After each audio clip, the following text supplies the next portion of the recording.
This is another new Black World Order TV Productions. Chopper. What's happening, homie? You got it, big brother. No doubt. King Salim, KHALFANI. Yes, sir. And we're here to talk about Section 3 of the HUD Act of 1968 and to demand that City Council, the mayor, the new city councils, all force Richmond Redevelopment and Housing Authority, Department of Economic and Community Development, and all other agencies fully implement Section 3 that was geared towards low to very low income residents. In fact, billions of dollars have come through here since 1968. We shouldn't even have housing projects anymore. Our people should be in career development tracks. Right. And that's what we're going to make happen here today. Okay. On September 6th, though, yes, sir, that these agencies have to come before council and explain why they haven't fully implemented this. So we want to put even more pressure on them today. No doubt. Yes, sir. Thank you, and I appreciate that. Ready for the revolution. Ready for the revolution, yes, liberation through confrontation. That's right. That's No what's doubt. That's this is my man, King Salim, KHALFANI. This brother been putting in that work for over 20 and let them know, years. Colin Kaepernick is late. Right. We ain't been standing for that anthem and pledging allegiance for over 50 years. And so I'm glad he did it, though, because now he's making people talk about it. And they're going to try to destroy that brother. So, right. But and look, he was raised by Europeans who are free. Yeah. They teach their children you free, don't let anybody oppress you. And he's a half European his damn self. So, and he had a lot to lose. And he's taking a position. And we support his position. Yes, sir. Yes, sir. Yes, sir. No doubt. What do you think about Korean Gaines, the killing of Korean Gaines? Well, she's just another in a list of Africans who've been destroyed by capitalism and white inferiority. Okay. Just add her to the list.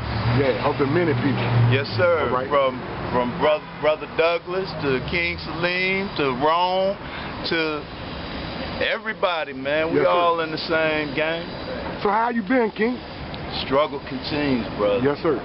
Struggle continues. Your radio show still on, WCLM? Radio show Thursdays, 9 to 10 a.m. 1450 WCLM? 1450. The heart and soul of where Richmond. black media and black people matter. Yes, sir. Yes, sir. No doubt. Thank you, Reverend Dirty Rag. No doubt. No doubt. All right. How you doing, Brother Douglas? I'm doing fine. How you doing? Assalamu alaikum, brother. Wa alaikum salam. All right. How's the brother? Hey, brother.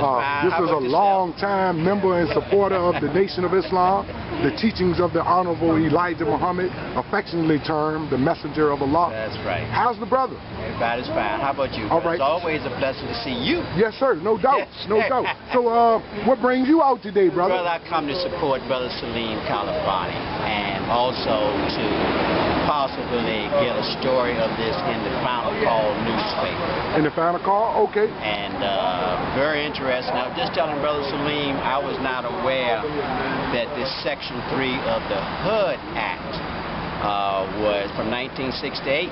Yes, sir. Was passed. So I'm really come down to get some information and possibly run this story on the Final Call. Yeah, they gave us Section 8. Yeah. But they ain't give us Section 3. In the procurement, situation where all federal dollars that was used to build like state buildings, like this library behind us. Right. Like this courthouse over here across the street and the city jail. A lot of that money, we got none of it. We're supposed to get 40% of the budget. Right. That's all across America. Yeah. Right? And so none of those companies that received any of that money is going to give that money back to us. We need to look into that too. What do you think about that? Yeah, we need to look into it. And as Salim said, this has been on the books since 1968. But see, they have buried it. And I didn't know that Salim was telling me that they had been fighting this piece down here for 8 years just to get to this point right here. I was here 8 years ago with him. Yeah. I was standing with him with the African burial ground. Yeah. Okay. Well, all of us been here. We not new to this. No. We was here before YouTube. Exactly. Internet. Exactly. Yeah. So, but I'm going on down. I think they get ready to start that, but power to you always, brother. No doubt. Brother Hassan Muhammad signing off. Salaam alaikum. Wa alaikum salam. All right.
How you doing?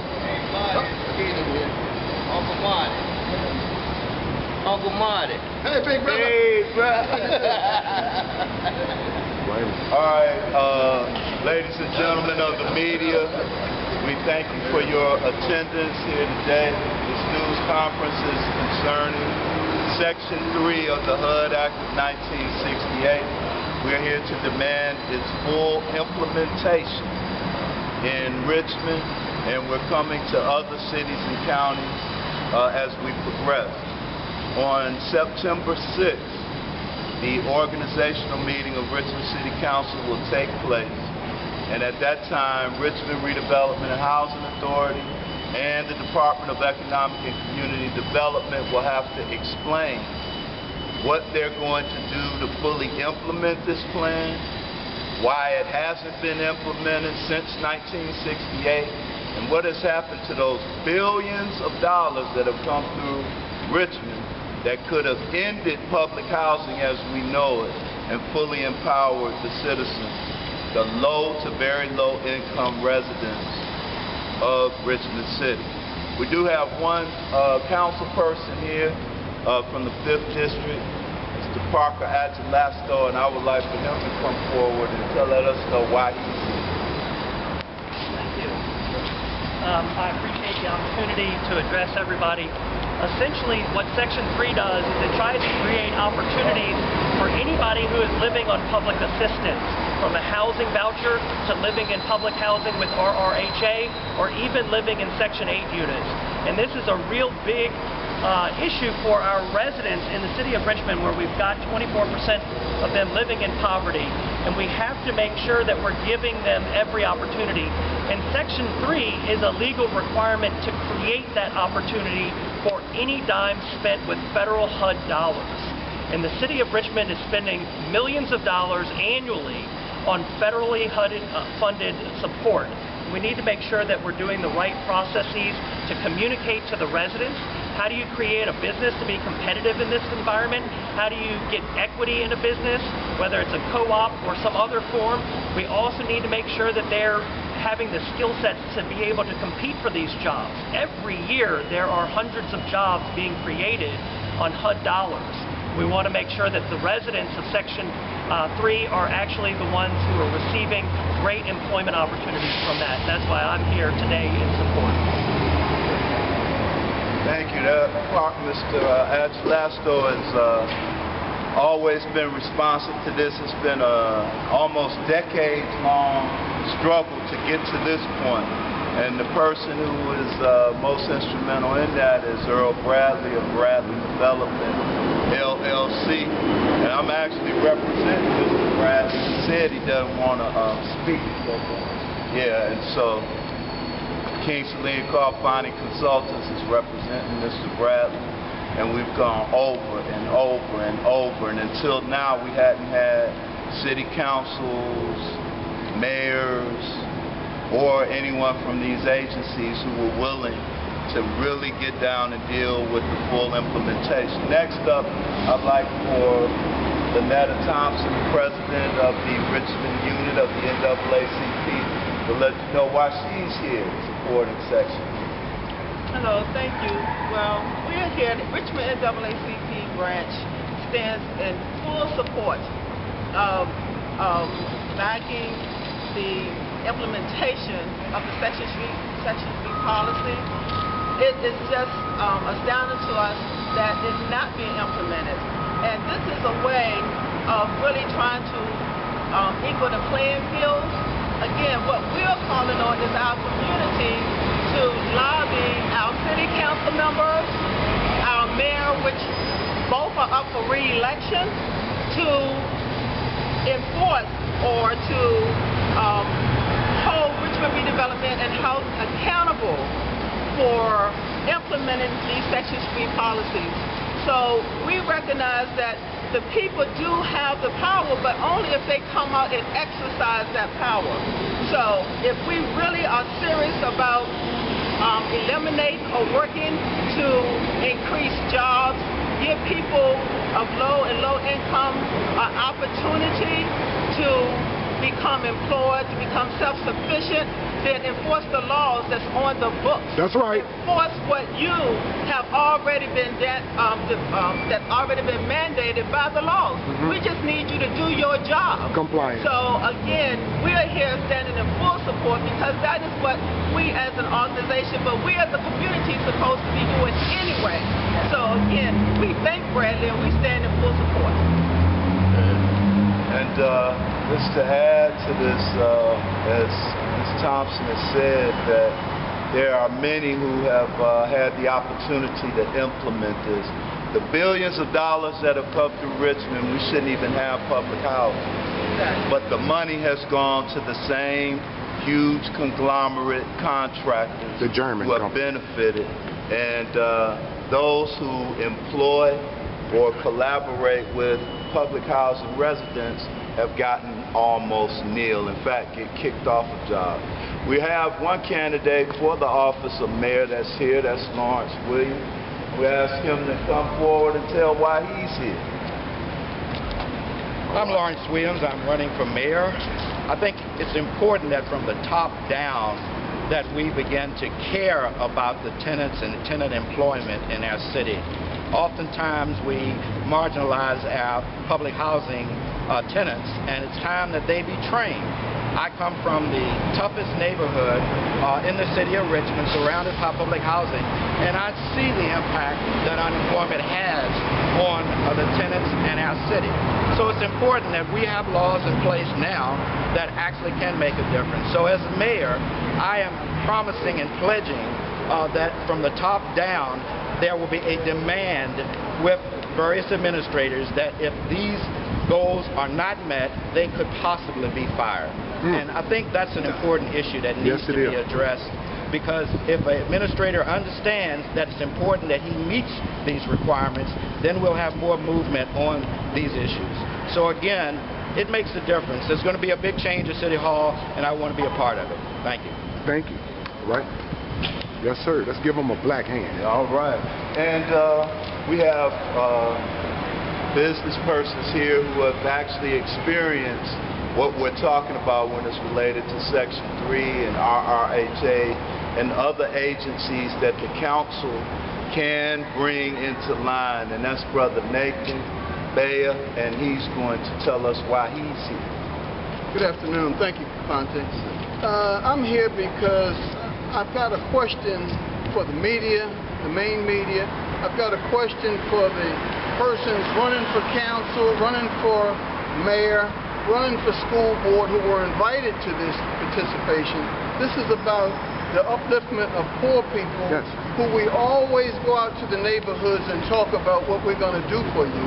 But when it comes down to putting your face out front and saying what you're interested in, what you're going to do for the people, you're absent. Where's the main media? Where are they?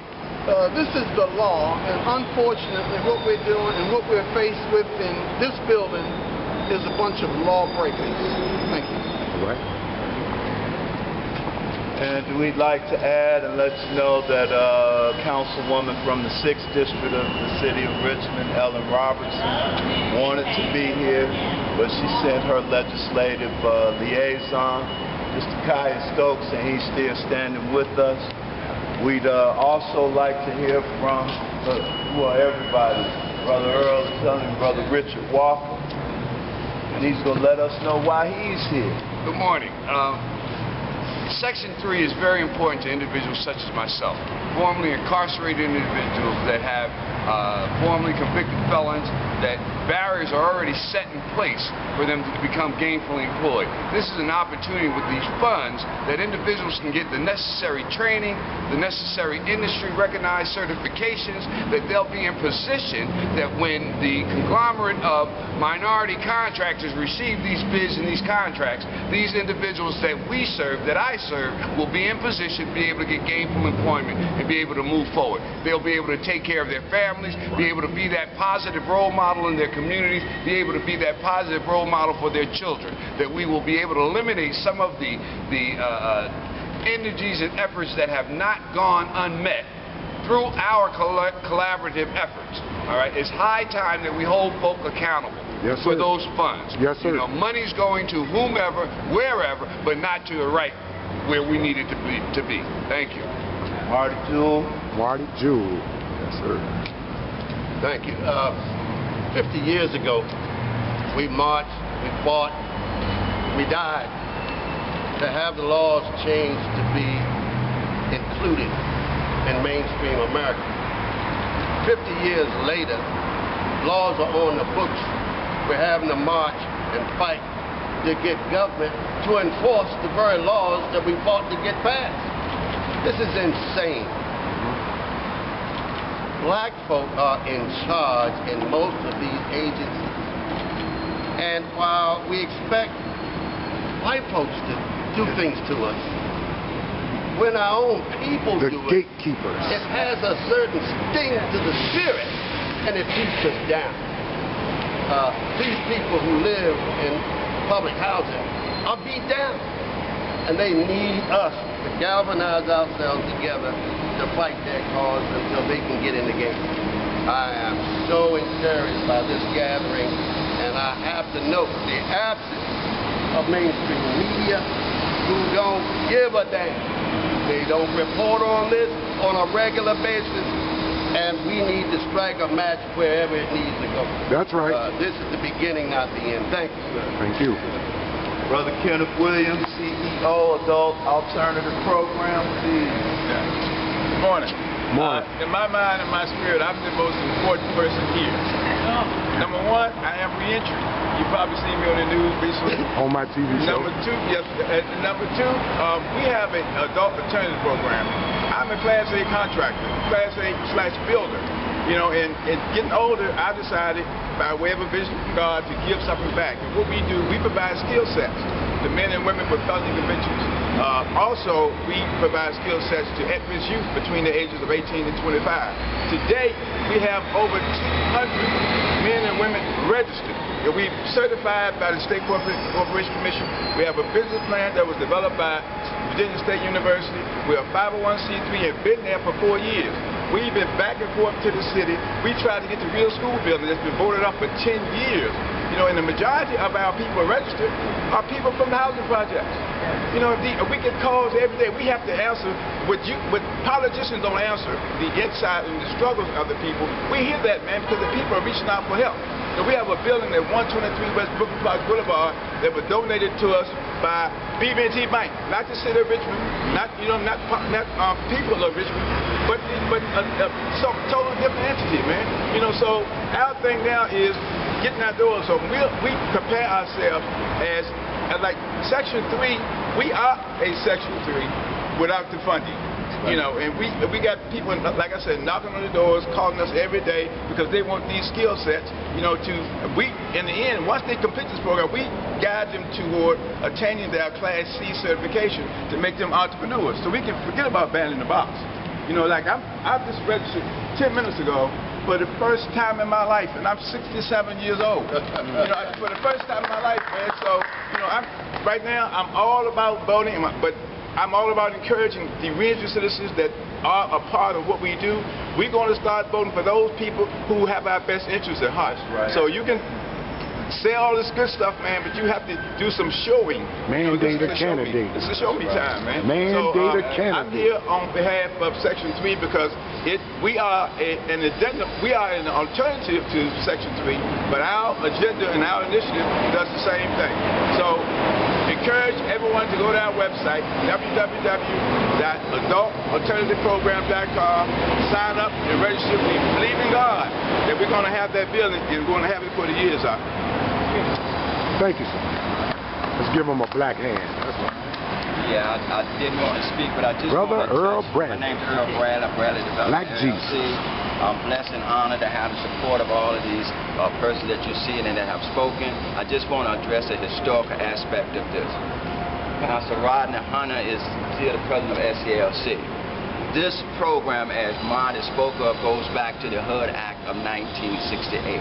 This was Dr. Martin Luther King and SALC's Poor People's Campaign, which started and ended in '67 when he was assassinated.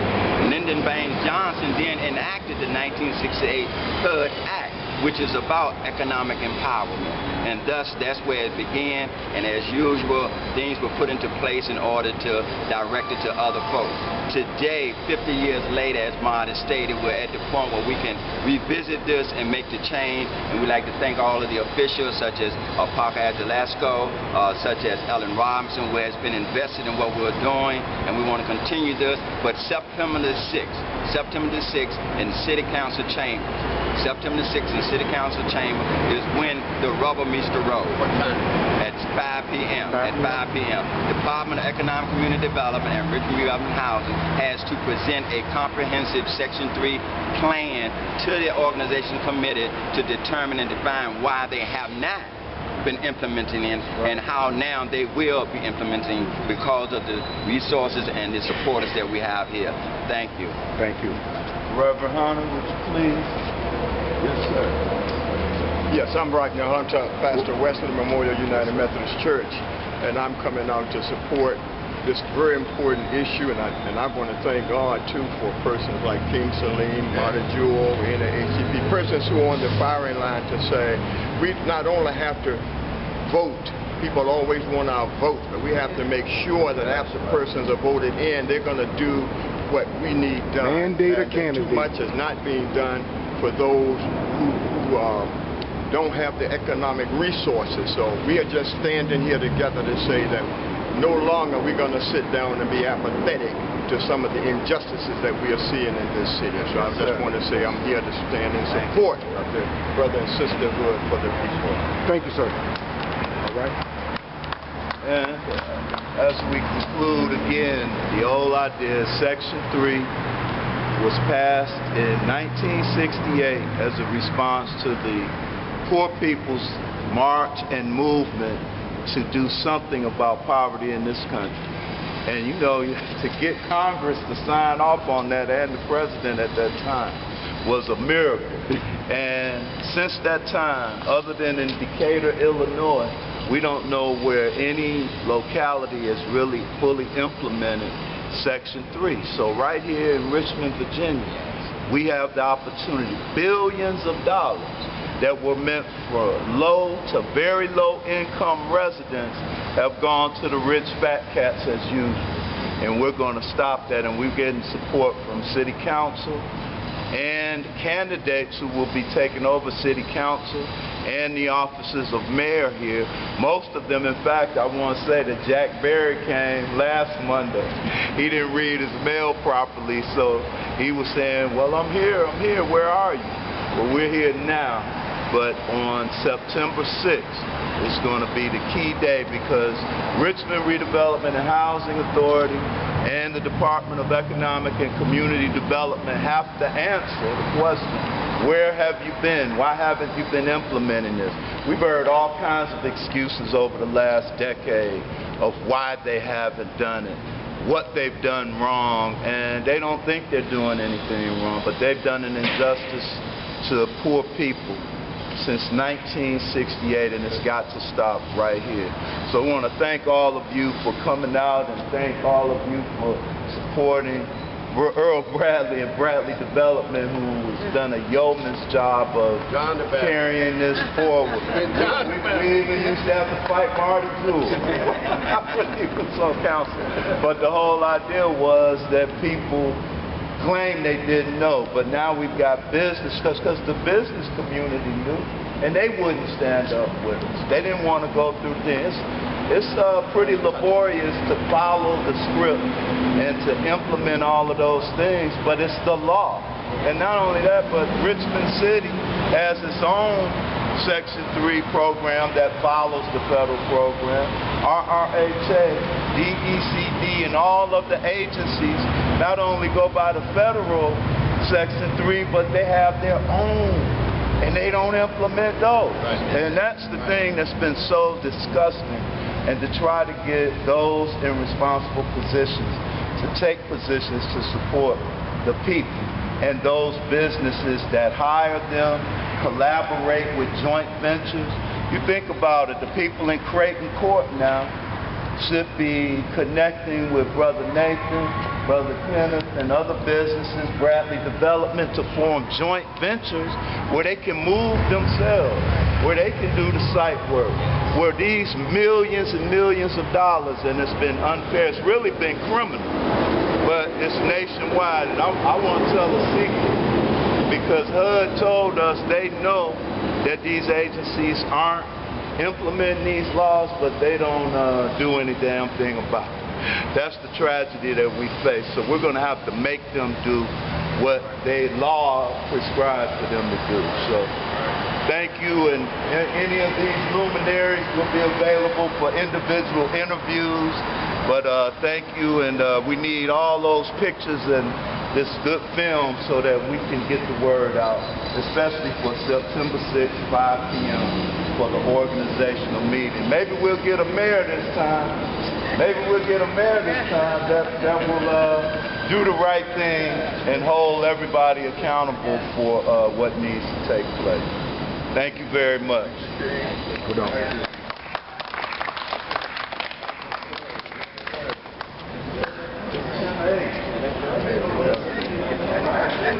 How you doing, Mr. Williams? All right. You'd like to say something to the people out there about your... Sure. First of all, I appreciate what you're doing. Yes, sir. You know what? We know each other. Yeah. I didn't know you were running for mayor. Oh, yeah. Yeah, this is a great guy. Y'all support him. Yeah, I'm Lawrence Williams. I'm from the Eastview community. Yes, sir. We live in the same community. And grew up going to Wickham Court, Martin Luther King, and John Marshall, UVA, and Harvard. I'm an architect, so I care about community development, and that's where we are as a city. We've got to change our communities. We got to make them strong. We got to help with the policing, community policing issues, and work with the young people. One of the big things that I want to do as mayor is, after a brother graduates from high school, there are no programs that actually helps him. There's no programs that encourage him to get counseling on what career or job path he should take. And so when a brother's 21, 22, 23, 24, they don't need to be carrying a gun. They need to be filling out a job application. Okay, thank you, and I appreciate you. Brother Marty Jew, how yes, are you? Long-time friend, you doing all right? My hero, yes, sir. Right there. What's happening, brother? September the 6th. What's so important that we all get there on September the 6th? Well, I just want to add to all else that's been said very well that black businesses hire black people, not exclusively, just as white businesses hire white people, right? Not exclusively, right? But when you cut off half of that equation, where the business can't hire, you're cutting off a whole community of people who could work but can't work because there's no avenue to work.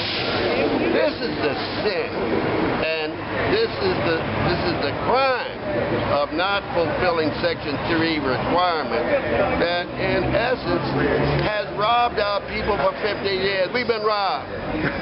We've been bamboozled. We've been tricked. We've been bamboozled. Ran amok. That's what Malcolm was talking about. Right. We've been robbed. We've been tricked. We've been bamboozled. And it's got to stop now. September the 6th. September the 6th. City Council, 5 o'clock. Second floor. Everybody come out because this involves all of us. All right? Thank you. How you doing, When's that going to show up? Going on. New Black World Order TV on YouTube. How you doing? I'm Montague Magruder. I'm running for City Council in the 5th District.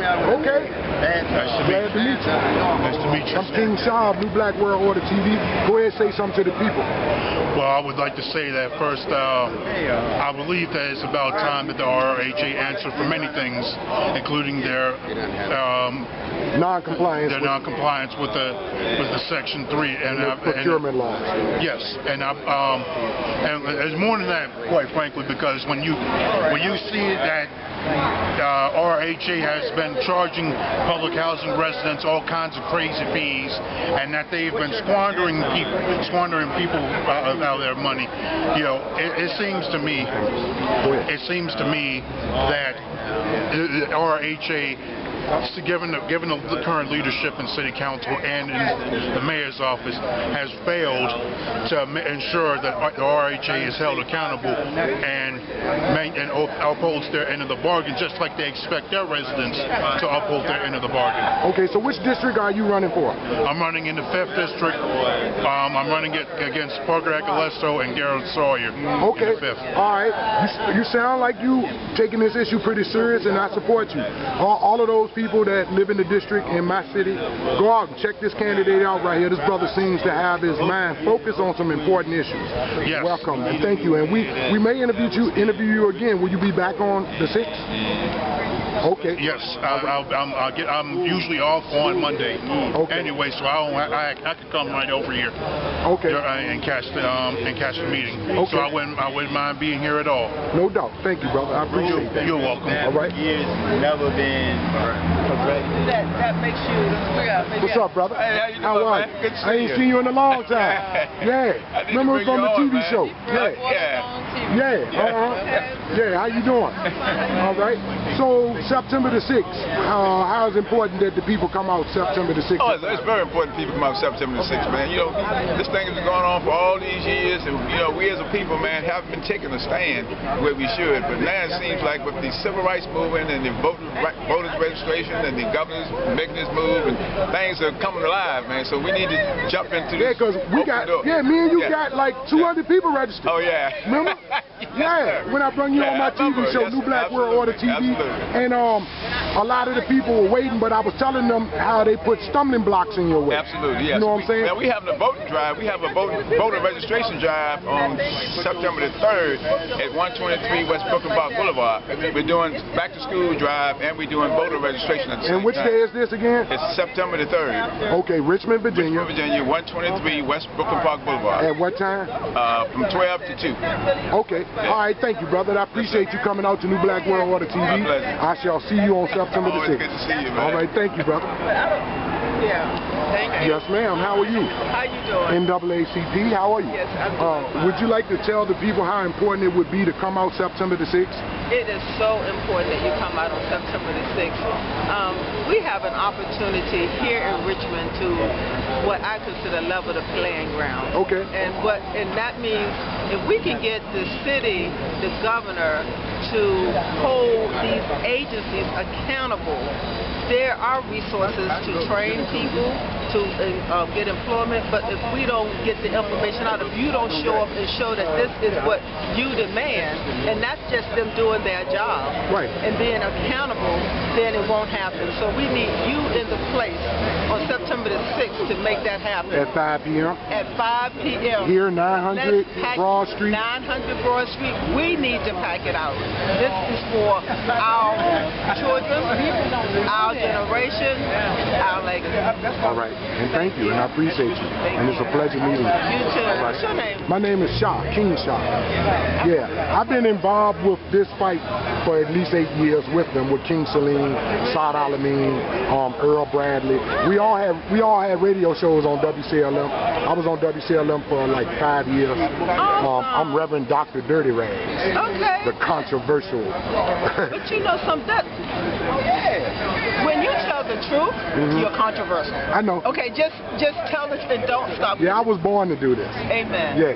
I I even love persecution. It makes me stronger. But you know that's because you're a warrior. Yeah. It's in you. Yes, ma'am. And so much of us has been taken out of us. Right. So we need, in order to get it back, we need to know what it is, and we need to receive it back. So your voice is definitely needed. Yes, because again, that's what has built me. Listen and say, oh, really? I have a right to have a voice? Yeah. And then speak it out? And I got a powerful question about this Section 8 thing. Okay. Will there be reimbursements imposed on the companies that received this money all of these years illegally and were not in the policy to receive them? Because they supposed to came to us. So will those companies be made to give that money back? You know, that's a good question, right? That's an excellent question, but and I'm not doing a butt as to push it out. I know. But I'm giving a butt as to say it would go in that category of reparations. Because again, when people don't think they did anything wrong, and they say, but we're willing to start now to move forward, they act like all that doesn't exist. Right. Right. And that is the cost of where you are. You have to understand the decisions that's been made in the past that has the foundation for where we are right now. There's a process of restitution. It is a process. So repairing the damage. Yeah. Yes. Yeah. Yes. No doubt. You know, but you have to recognize there's damage. They want you to see no damage. Well, they're narcissists. And that's why they want you to see. Yeah, it's hard for a narcissist to see where it's wrong at. Yes. All right. And how are you? I'm just This is the First Lady. How you doing? All right. All right. You want to